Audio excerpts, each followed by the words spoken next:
तो शर्मा जी, आपके आयुर्वेद में बीमारियों का कारण क्या है? Good morning sir. Sir, Ayurveda एक सिद्धांत पे चलता है कि यत पिंडे तथा ब्रह्मांडे, यानी कि जो आपके शरीर में है वो इस ब्रह्मांड में है, जो इस ब्रह्मांड में है वो शरीर में है। जी। सारे नियम लगभग वही लगते हैं।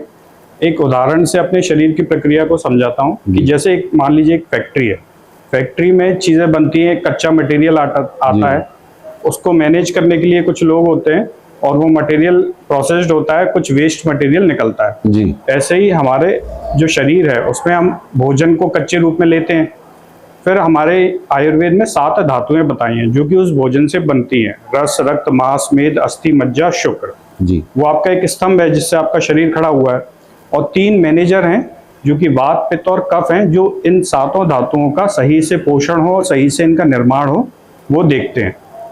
और जब ये सारी धातुएं प्रॉपर बनती हैं तो आखिरी में इनसे मल बनता है। मल के रूप में बनता है आपका श्वेत, पसीना, मूत्र और पुरीश। जी। ठीक है। अब क्या है, मान लीजिए ये जो तीनों मैनेजर हैं, जब तक ये अपनी प्रक्रिया को बैलेंस रखे हुए हैं, आपकी सारी धातुएं पुष्ट बनेंगी, अच्छी बनेंगी और आप स्वस्थ बने रहोगे।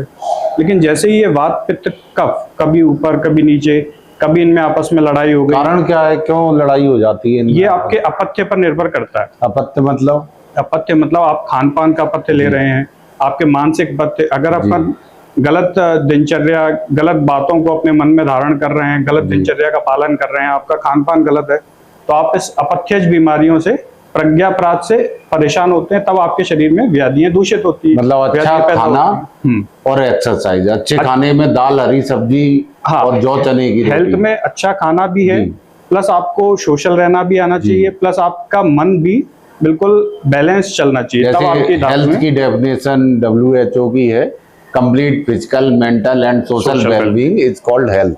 मतलब कि आप शारीरिक रूप से, मानसिक रूप से एवं सामाजिक रूप से स्वस्थ होना चाहिए, तभी आप स्वस्थ कहलाएंगे, नहीं तो आप बीमार हैं। जी थैंक यू। ठीक है, लोगों से निवेदन है अच्छी लाइफ स्टाइल अपनाएं, स्वस्थ रहें। धन्यवाद।